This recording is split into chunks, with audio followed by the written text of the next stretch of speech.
had the opportunity to review some of the recommendations that Commissioner Schundler made on Friday as part of that agreement.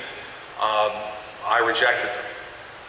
I told him on Friday to go back and rework it and to go back to the original plan that I laid out in the beginning of May. Those are the principles this administration stands for. To get recommendations anytime that any of my cabinet commissioners want to make those, but they need to understand that those are recommendations. Yeah. I still think that the teachers union should be signing on to an application that could bring $400 million to the state, and if they're not signing on, why aren't they signing on? Because they don't believe that teachers should be laid off based upon merit, but rather purely based upon seniority. In what other industry does that happen? In what other industry does it happen that how long you're in someplace is determinative of whether you keep your job rather than how well you're doing your job? If they're not going to sign on for that reason, then I didn't want their support anyway, because they're not joining with me and President Obama to try to reform the American education system so that we don't fall further behind our foreign competitors.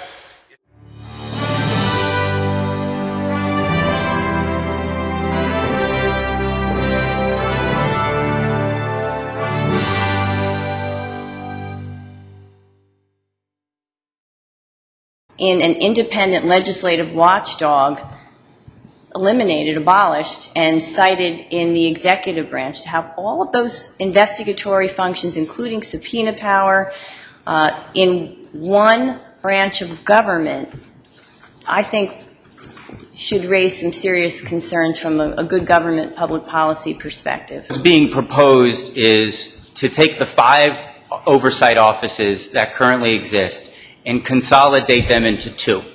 One that reports to the legislature and one that is the Office of the State Comptroller, which is we are in the executive branch, but we are an independent office in that we don't take direction from the governor in terms of what projects to undertake.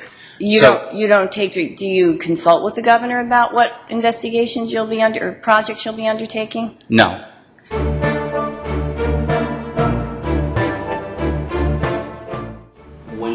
When are you going to do that? June 10th. June 10th, you'll put it up for a vote again? Yep. He vetoed it. I got it back.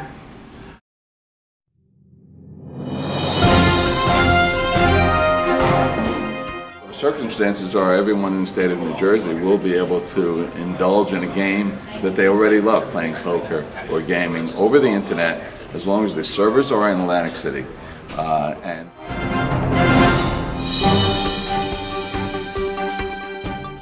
There's no doubt in his mind, nor should there be in anybody else's who's in charge.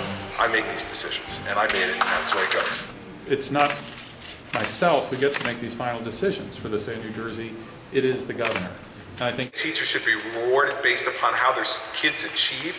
If you ask them whether they think layoffs should be determined by who's been there the longest or who's the best at their job, I think you'll get answers that are in line with my answers and with President Obama's answers.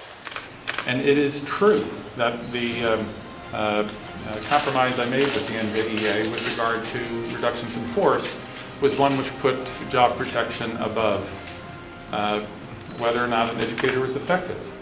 And the governor felt that we can't compromise on that, that if you're either going to have schools put kids first or it's going to be about the adults. And there's just, you can't be one way or the other. For StatehouseSteps.com, I'm Carolyn Madaras.